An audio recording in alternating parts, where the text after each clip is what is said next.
Okay, so we've been through this crisis, and there are all sorts of explanatory formats out there, and it's interesting to look at the different genres. One genre is that it's all about human frailty. I mean, Alan Greenspan took refuge in the fact it's human nature, he said, you can't do anything about that. But there's a whole world of explanations that kind of say it's the predatory instincts, it's the instincts for mastery, it's the delusions of investors and the greed and all the rest of it. So there's a whole range of discussion of that. And of course, the more we learn about the daily practices on Wall Street, we kind of figure there's a great deal of truth in all of that. The second genre is that there's institutional failures. The regulators were asleep at the switch. The shadow banking system innovated outside of their purview, etc., etc., etc., and therefore the institutions have to be reconfigured, and it has to be a global effort by the G20, something of that kind. So we look at the institutional level and say that has failed and that has to be reconfigured. The third genre is to say everybody was obsessed with a false theory. They read too much Hayek and believed in the efficiency of markets, and it's time we actually got back to something like Keynes, or we took seriously Hyman Minsky's theory about the inherent instability of financial activities. The next genre is that it has cultural origins. Now, we don't hear that much in the United States, but if you were in Germany and France, many people there would kind of say this is an Anglo-Saxon disease.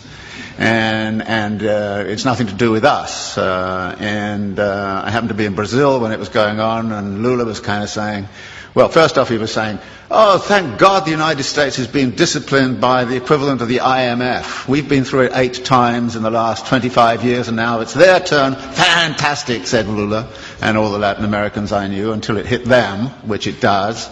And then they kind of changed their tune a little bit. So there's a kind of a way of which it became cultural. And you can see that by the way in which this whole Greek thing is being handled. The way the German press is saying, well, it's the Greek character, it's defects in the Greek character. And there's a lot of rather nasty stuff going on around that. But actually there are some cultural features which have led into it. For instance, the US fascination with home ownership, which is supposedly a deep cultural value. So 68% of US households are homeowners. It's only 22% in Switzerland. Of course, it's a cultural value in the United States. It's been supported by the mortgage interest tax deduction, which is a huge subsidy. It's been promoted since the 1930s. Very explicitly in the 1930s, it was built up because the theory was that debt-encumbered homeowners don't go on strike. And then there's a kind of notion that there's a failure of policy, and that policy has actually intervened. And there's a funny kind of alliance emerging between the Glenn Beck wing of Fox News and the World Bank, both of whom say the problem is too much regulation of the wrong sort.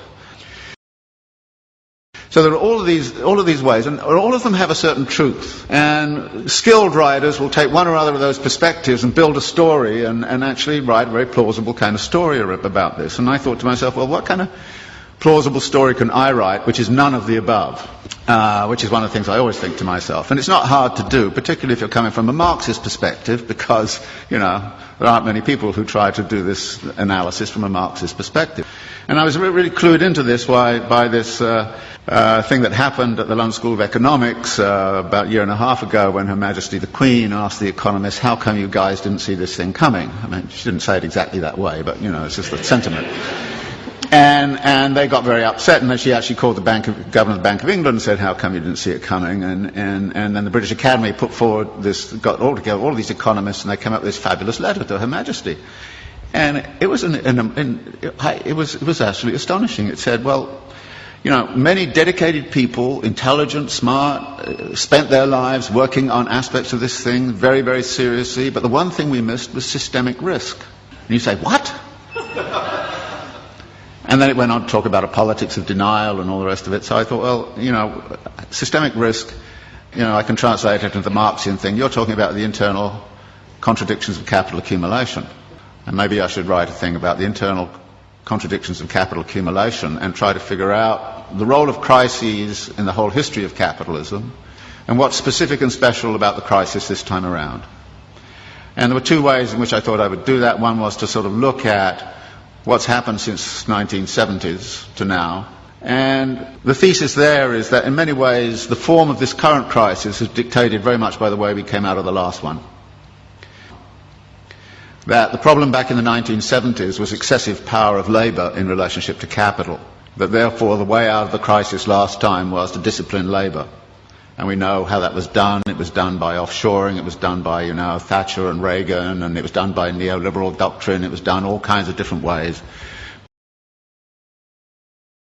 But by 1985 or 86, the labour question had essentially been solved for capital. It had access to all of the world's labour supplies. Nobody in this particular instance has cited greedy unions as the root of the crisis.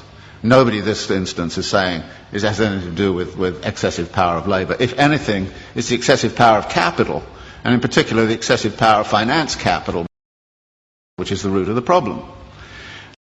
Now, how did that happen? Well, we've been, since the 1970s, in a phase of what we call wage repression, that wages have remained stagnant. The share of wages in national income right throughout the OECD countries has steadily fallen. It's even steadily fallen in China, of all places. So that there are less and less being paid out in wages. Well, wages turn out to be also the money which buys goods. So if you diminish wages, then you've got a problem with where's your demand going to come from? And the answer was, well, get out your credit cards. We'll give everybody credit cards. So we'll overcome, if you like, the problem of effective demand by actually pumping up the credit economy. And American households, British households have all roughly tripled their debt over the last 20, 30 years. And a vast amount of that debt, of course, has been within the housing market. And out of this comes a theory which is very, very important, that capitalism never solves its crisis problems. It moves them around geographically.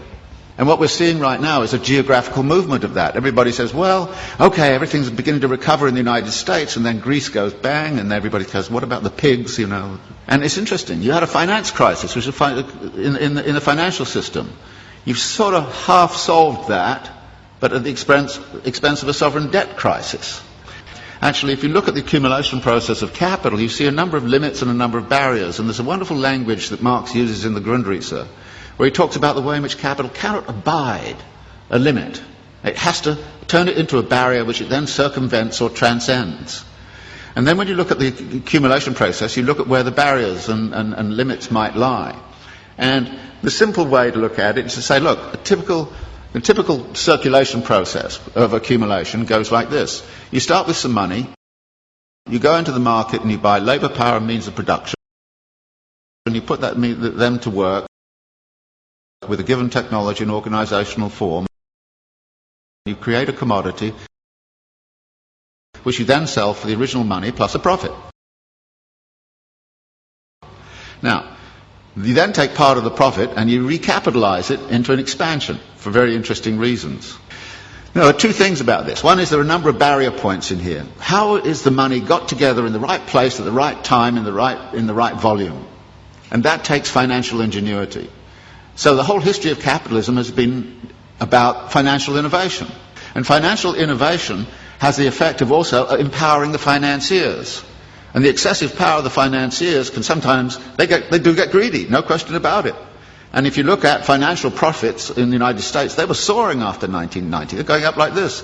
Profits in manufacturing were coming down like this. And you could see the imbalance. In this country, I think the way in which this country has sided with the City of London against British manufacturing since the 1950s onwards has had very serious implications for the economy of this country. You've actually screwed industry in order to keep, financiers happy. Any sensible person right now would join an anti-capitalist organisation. And you have to. Because otherwise we're going to have the continuation. And notice it's a continuation of all sorts of negative aspects. For instance, the racking up of wealth. You would have thought the crisis would have stopped that. Actually, more billionaires emerged in India last year than ever.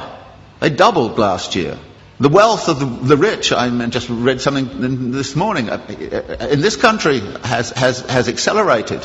Just last year, what happened was the leading hedge fund owners got personal remunerations of $3 billion each in 1 year. Now, I thought it was obscene and insane a few years ago when they got 250 million.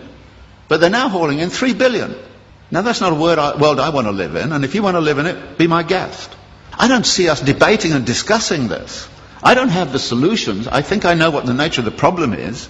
And unless we're prepared to have a very broad-based discussion that gets away from, the normal kind of pablum you get in the political campaign, and, you know, everything's going to be okay here next year if you vote for me, you know, it's crap.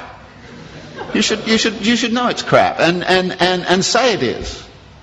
And we have a duty, it seems to me, those of us who are academics and seriously involved in the world, to actually change our mode of thinking.